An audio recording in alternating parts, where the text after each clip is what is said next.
இன்றே டவுன்லோட் செய்து உங்கள் ஃபேவரட் ஷோக்களை என்ஜாய் பண்ணுங்க. பாட்டி செஞ்சது பெரிய தியாகமா.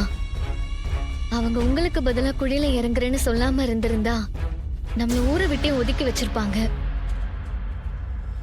அவங்க செஞ்ச தியாகத்தை நீங்க நினைச்சு பாருங்கம்மா. என்ன பொல்லாத தியாகம் பண்ணிட்டாங்க? எல்லா பிரச்சனையுமே அந்த கிழவியாலதான். கும்பாபிஷேகம் ஏற்பாட்டை பண்ணலன்னா இந்த மாதிரி ஒரு பிரச்சனையே வந்திருக்காதுல்ல.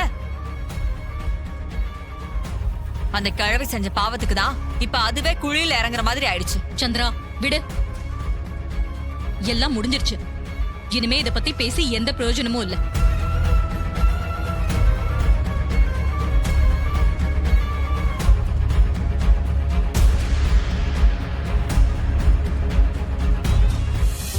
மாப்ள, நீங்க பண்ணது ரொம்ப பெரிய விஷயம் மாப்ள.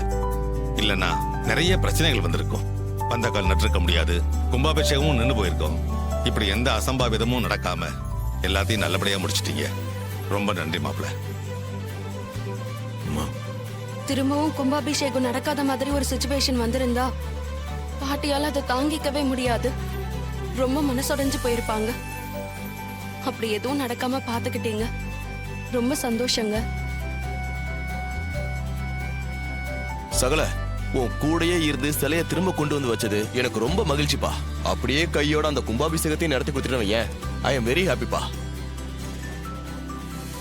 ராஜா, இது எல்லாத்தையும் விட அம்மாவை எப்படியாவது கும்பாபிஷேகத்துக்கு கூட்டிட்டு போகணும். அவங்க நீ சொன்னாதான் கேட்பாங்க. எப்படியாவது அவங்களை கன்வின்ஸ் பண்ணி கும்பாபிஷேகத்துக்கு வர வச்சிரு. அதுவே போதும். இப்ப பேச வேண்டாம். நேரம் பார்த்து அவங்க கிட்ட பேசி நான் சம்மதிக்க வைக்கிறேன். இந்த வாட்டி எப்படியாவது கும்பாபிஷேகம் நல்லபடியா நடக்கணும்.